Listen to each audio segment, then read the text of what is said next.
Residential ఇండ్ల మధ్యన hostels ఉండకూడదండి. ఇవి 66 గజాలు.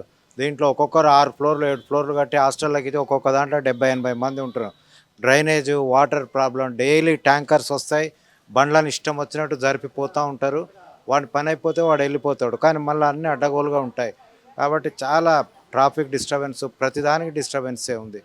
వాళ్ళకి ఏమన్నా కూడా వాళ్ళు పట్టించుకోరు. ఎందుకంటే వాళ్ళు ఎక్కడెక్కడ మేనేజ్ చేసుకుంటారో మనకు తెలవదు. మనం అంటే ఓన్లీ ఒక రెసిడెన్షియల్‌గా మన మాటకి ఎలాంటి విలువ లేదు.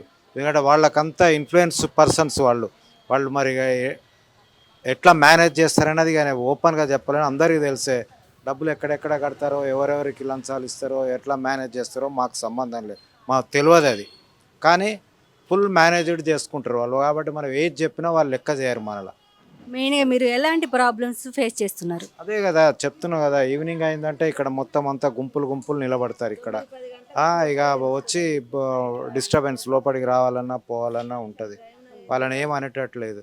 ఇంతకుముందే మేము ఈడ మొన్ననే వే2 న్యూస్‌లో చూస్తున్నాం.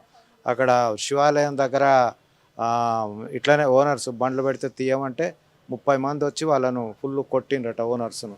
కొడితే పోలీసు కేసయ్యి వాళ్ళందరినీ తీసుకుపోయిండ్రని న్యూస్‌లో వచ్చింది. కానీ ఏం తేడా ఉండదు. మళ్ళా తెల్లారంతా నార్మలే ఉంటది. మీకు ఇంత ప్రాబ్లమ్ ఉంది ఇక్కడ. మరి మీరు ఎవరికి కంప్లెయింట్ చేయడం జరగలేదు? ఎవరికి ఏం కంప్లెయింట్ చేస్తే ఎవరు పట్టించుకుంటారు? మేము పోయి ఎవరికి కంప్లెయింట్ చేస్తాం? ఎవరికి మీకు ఓనర్స్ అసోసియేషన్ కట్టారు. ఏం లేదు. ఉన్నదా లేదా మనకు తెలవదు. ఇక్కడ అసలు అసోసియేషన్ ఉన్నదో లేదో కూడా తెలవదు మాకు. తెలియదు. ఆల్రెడీ వేరే ఒకటి ఈడబ్ల్యూఎస్ అసోసియేషన్ అని ఏదో పెట్టారు. వాళ్ళు డైలీ మ్యాక్సిమం ప్రొటెస్ట్ చేస్తున్నారు. పేపర్‌లలో దాంట్లో దీంట్లో ఏస్తారు. చేసినా కూడా జరుగుతూనే ఉన్నాయి. ఇట్లా నైట్ అయితే బయటకొచ్చే పరిస్థితి ఉండదా? వస్తాము. అట్లని కాదు గానీ డిస్టర్బెన్స్ ఉంటది అంతా. వాళ్ళు ఎక్కడ పడితే అక్కడ వాళ్ళు ఉంటా అంటారు. వాళ్ళని మనం ఏం అనేటట్టు ఉండదు. ఇట్లా మెయిన్ ప్రాబ్లమ్ డ్రైనేజ్ కూడా ఉందమ్మా.